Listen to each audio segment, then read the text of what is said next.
If you ever wanted to know just how committed the racists of the South were to maintaining slavery as an institution, look no further than this man right here. In 1831, a white family gave birth to a child in South Carolina, and they named that child States' Rights. Yeah, no cap, for real, y'all. My man's name was States' Rights. They literally spoke the lie of the cause of the Civil War into existence. And what's even wilder about this is this man died while fighting in the Civil War. And of course, he died defending the Confederacy, aka he died defending slavery. But had he survived, he'd probably tell you that the war was about his name. If you ever wanted Good morning. It is Friday, August the 26th, 2022. Black parents have heard every justification there is for why their children are suspended more often and aren't enrolled in gifted programs. But what if there was a script or a series of form letters parents and guardians could use to actively check if their child is in a racist classroom or school? Tactics like sending an email to a teacher asking, how do you challenge your implicit biases that lead to discrepancies in classroom discipline? Education consultant Ernest Crim III has made just that. And he put his tips into an easy to understand video titled How to Check If Your Child is in a Racist Class and School, a former public school teacher's perspective. In the caption, Crim wrote that his tips will help you weed out which teachers are for your kids. The video also helps parents and guardians determine if your school is making an effort to do better with this work.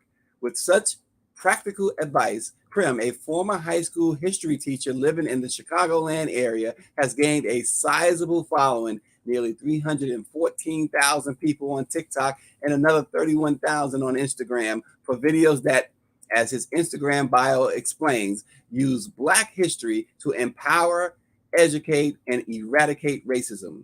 Now, in a story that's available today in the Sacramento Observer and the newspaper's website, Crim says he's using his teaching experience and expertise in Black history full-time to teach adults and children restorative justice and equitable practices in the classroom and in the community.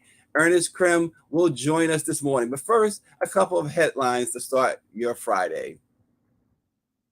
As DC continues to deal with thousands of migrants bust in from Texas and Arizona, the Washington Informer reports that city school officials have offered to help enroll dozens of migrant children. According to DC Public Schools Chancellor Louis Farabee, about 40 of the migrants who have arrived so far are school-aged children. At a news conference, Farabee said, "We will ensure that students have access to the services needed, and if they reside in a particular area, we will ensure that they have access to their neighborhood school." Public school districts by law are not permitted to bar students from enrolling based on their citizenship or immigration status. Farabee expressed his confidence that the DC schools have adequate Spanish-speaking teachers and staff to accommodate the new students. Some 7,000 migrants have been bused to DC by Republican governors of Texas and Arizona to protest the Biden administration's immigration policies. So DC is actually acting on this in a positive way, trying to make sure that the kids of these migrant families receive an education. Also this morning, as esports has quickly risen among gamers worldwide, even with space opening for the sporting category in the 2024 Olympics, many colleges are following suit academically. With an esports team at Syracuse University and esports majors at universities like Northwood and The Ohio State University, Benedict College is the first HBCU to step into the academics esports field. It is a billion-dollar industry. It's growing every year, and there is more opportunities, especially for African Americans and people of color in esports, according to Dr. Paula Shelby, who heads Benedict College's Health, Physical Education, and Recreation Department. Benedict is located in Columbia, South Carolina, and it is the first HBCU to host an esports competition, in addition to being the first HBCU to have an esports gaming room, undergraduate degree minor and certifications, which will be in partnership with Blaze Fire Games. They also partnered with Blaze Fire to start the college's esports club and for Madden and NCAA college football tournaments. If you haven't seen Ernest Crim's TikTok or Instagram, then you are losing out on some great. And it's not just entertainment; it's edutainment is like what I'd like to call it. Education and entertainment all together. We now bring Ernest Crim on to let it be Crim. I keep Crim. It's Crim. Some of the stuff people might be like, this is Grim. No, it's Ernest Crim. But how you doing this morning, Ernest? Doing great, brother. How you feeling? I am doing great. We got to start though. We started with that TikTok video. Yeah. Talk about that for a moment. How did that come about? How did you find that? Yeah, the states' rights video. States' rights. Yeah, I was actually in Myrtle Beach, South Carolina, with my family some years back, and this is pre-TikTok era. So at that point, I was really only doing videos maybe on Instagram or Facebook, but I always had this love for history. I have been teaching for a while, so whenever I go somewhere and travel, I'm always trying to find like local Black history. And people who follow my TikTok can see that now when I have my Black History field trip series. So on the way back from Myrtle Beach, because we drove, y'all. We drove from the Chicago area to Myrtle Beach, and excuse me. And so I decided to look up any local plantations. And the main impetus behind that was the fact that I knew I had ancestors who lived in South Carolina tracing my census data. So I wanted to see if I could find a plantation actually around that area. I came across Rose Hill Plantation, and shout out to the tour guide. He was amazing. While we were on this tour, he showed us a room because this plantation was actually owned by the former governor of South Carolina. And he showed us a portrait of a guy, and he said his name was States' Rights Gist. And I thought he was making a mistake. And I'm like, no, like States' Rights Gist? And everybody was just kind of like laughing, like, hold on, did you really say States' Rights Gist? And just, recently, I don't know, I was having a conversation with a friend or something, and it just popped up in my head again, like just how foolish that was. And I think it was because I was just thinking about the current landscape of things politically and how things are foolish now. And I just said, people ain't gonna believe this. And that's kind of how a lot of my videos start sometimes. It is hard to believe that they named him States' Rights. Yeah, unbelievable. I mean, they spoke it into existence, and now people still act as if that's the cause of the Civil War all these years later. So got a lot of work to do. Well, Ernest is an educator. How did you become an educator?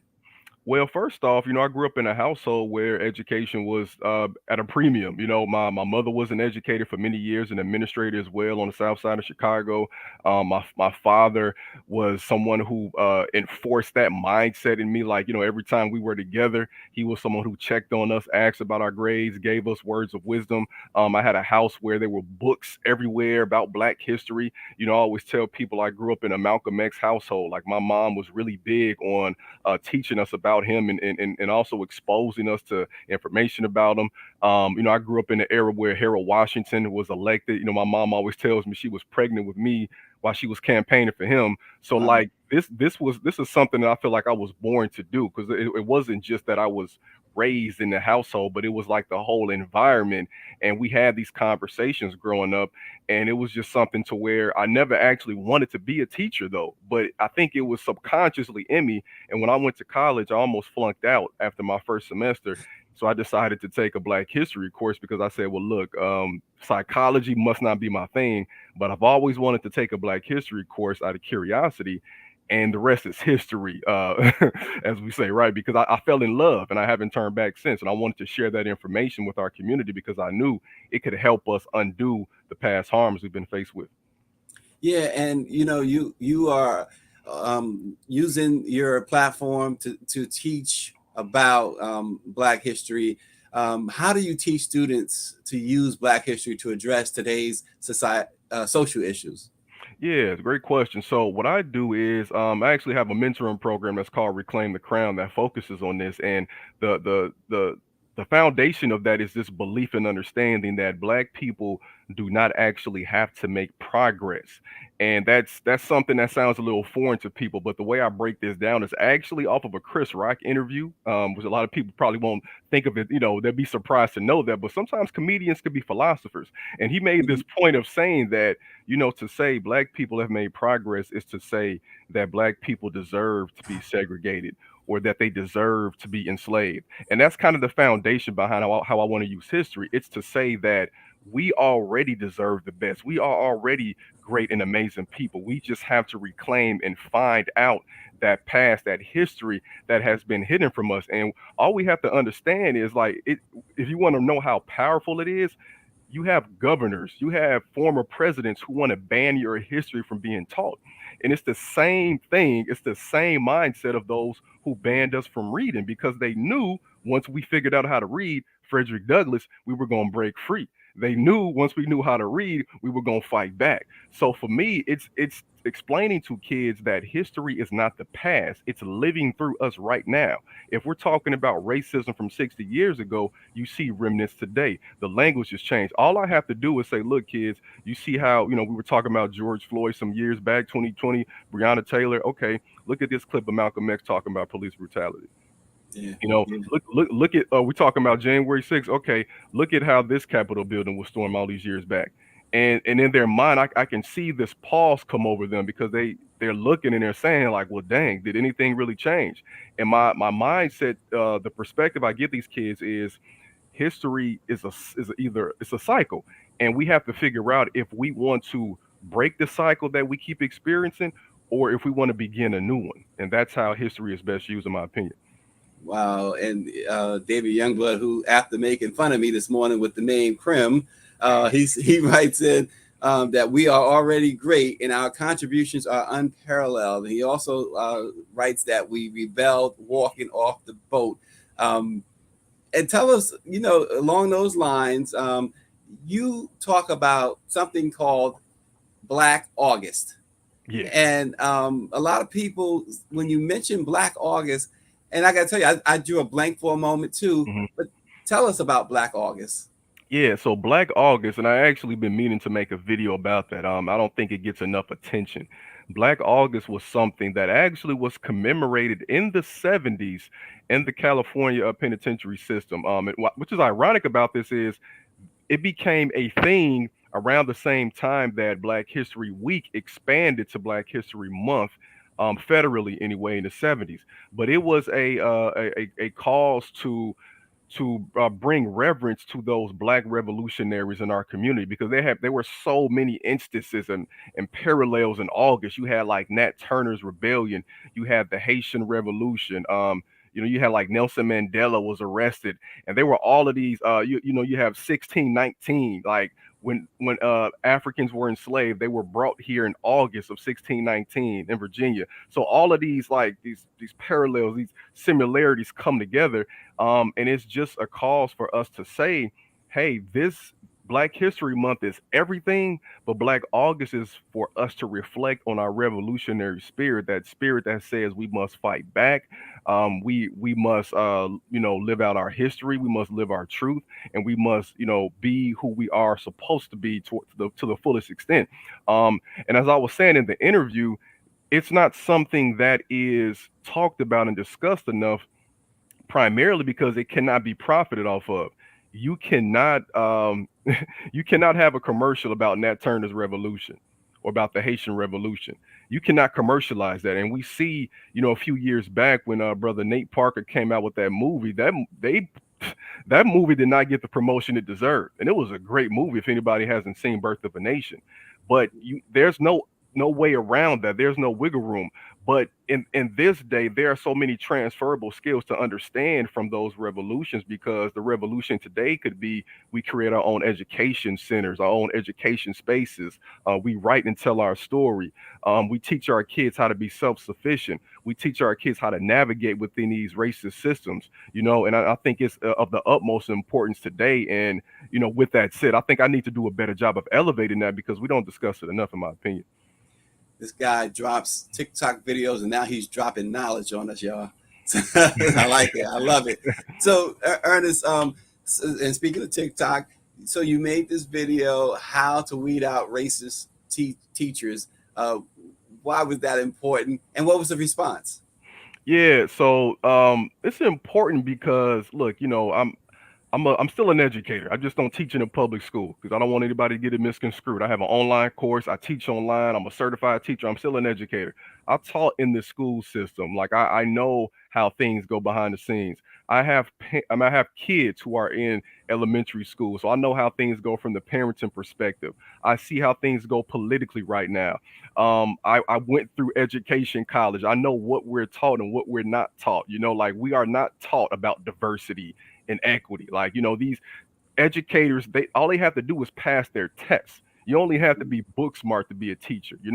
So I just wanted to try my best in this new phase of my life to help people out.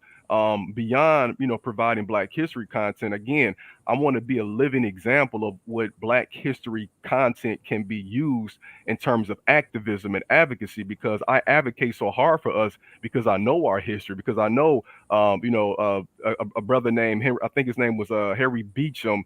I might have that first name wrong, but I know brothers like him who started a school on a boat in Missouri when it was illegal for Black people to get an education in Missouri. So like I know what needs to be done, and I feel like I would be selfish to not share that experience, especially because as a Black male teacher, I was less than 2% of all educators. So the insight I have, along with the sensitivity of being a Black person and knowing what that could entail, I felt that it was my duty. And I came across a study from Yale University, and it talked about how Black and white teachers experience, or they show a bias towards Black boys while disciplining them in the classroom. And when I saw this video, I just thought it was, I had to share it. So I introduced the video, and then what happened was somebody asked, okay, what do you mean about checking the teacher? Because I said you need to check your teachers. And I was like, yo, he's right. I didn't provide enough information. So let me explain this in further detail, because it's something that I do every year, and I take for granted the fact that other people might not do it because they don't have the insight that I have. Wow. And so you talk about sending an email addressing the practices, teachers' practices. What if a parent says to you, Ernest, I'm just too afraid to send it because there could be retaliation against my child. Yeah, so I think that, look, being Black in America, there's already retaliation. I mean, we have to stop playing it safe. Playing it safe, playing it safe is not how we have benefited from the fruits of our ancestors' labor. Okay, it's like, yo, tell Harriet Tubman to play it safe. Go back in time and tell Dr. King to play it safe. Tell Ella Baker, Fannie Lou Hamer to play it safe. By you playing it safe, you're making it difficult for everybody that comes after you. It is up to you to pave the new trail so that people can have it easier. And again, your Black child, especially your Black boy, being in a public school system, especially one in which they're being taught by somebody who does not look like them, they are already going to be a target, whether it be consciously or subconsciously. And that's not to say that every teacher, and I'm by and large, I don't think teachers are going in there maliciously, but I think that they've been taught. We've been ingrained in society with, like, to treat Black folks different because of the way the media does. We're taught these things. We're fed these stereotypes. So, and also too, for people who feel a little hesitant, I do get it, and it's all about how you say it. You don't want to attack the person. You don't want to accuse the person of being something. You just want to say, look, I came across this interesting study.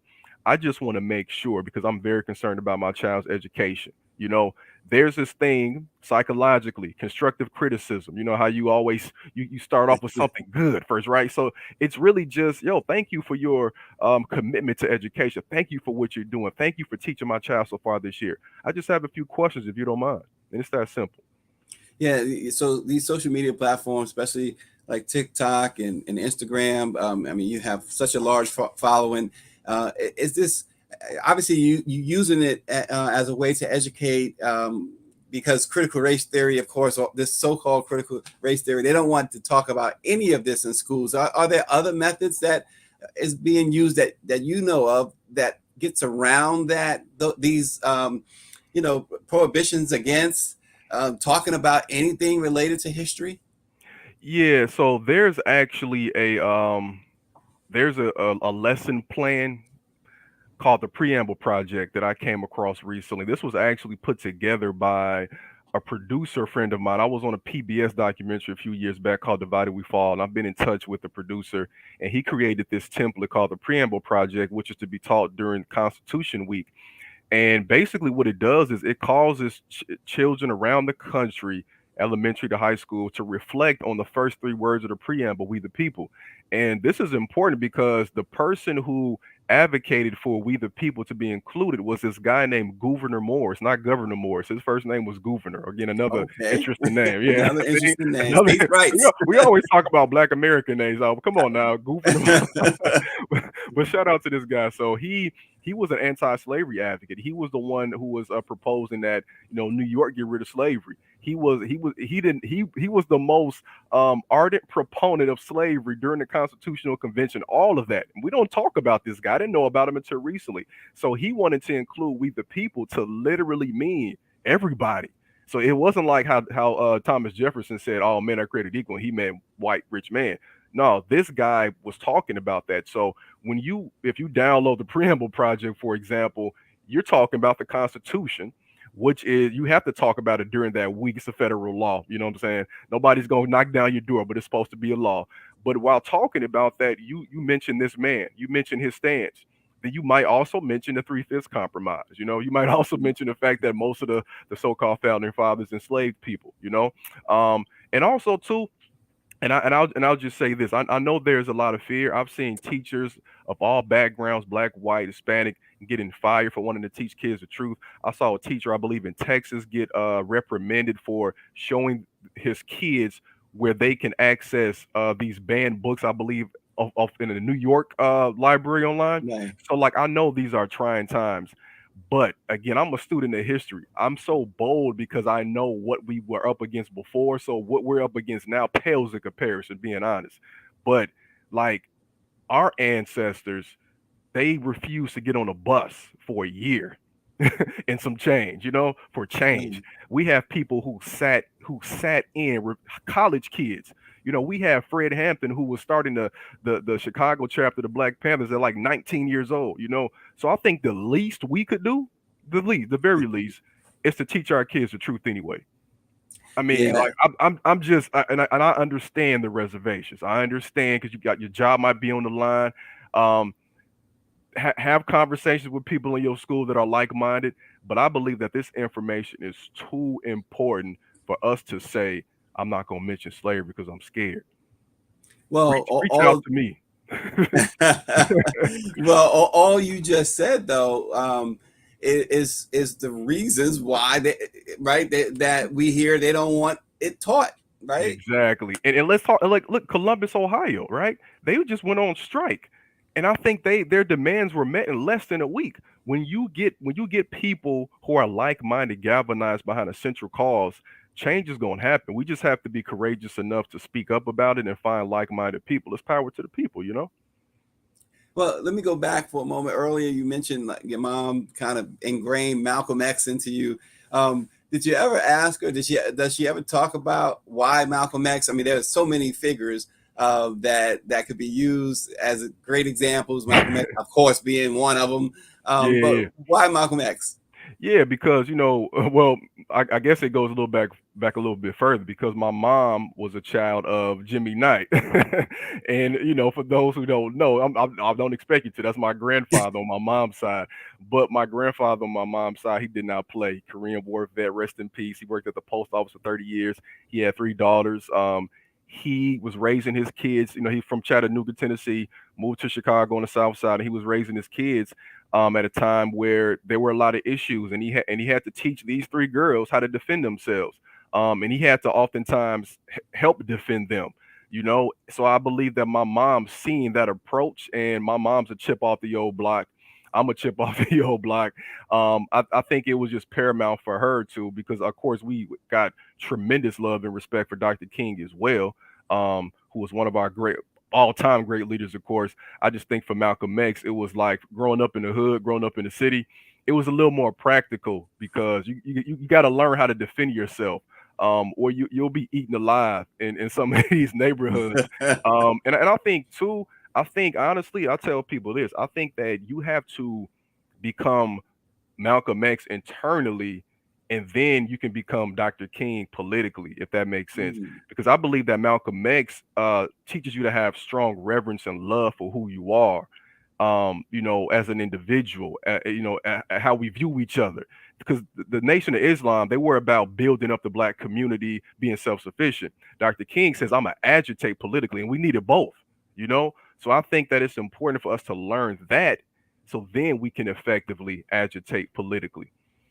Well, I think you probably grew up in a house like David Youngblood. David Youngblood says, my mom filled our house with books.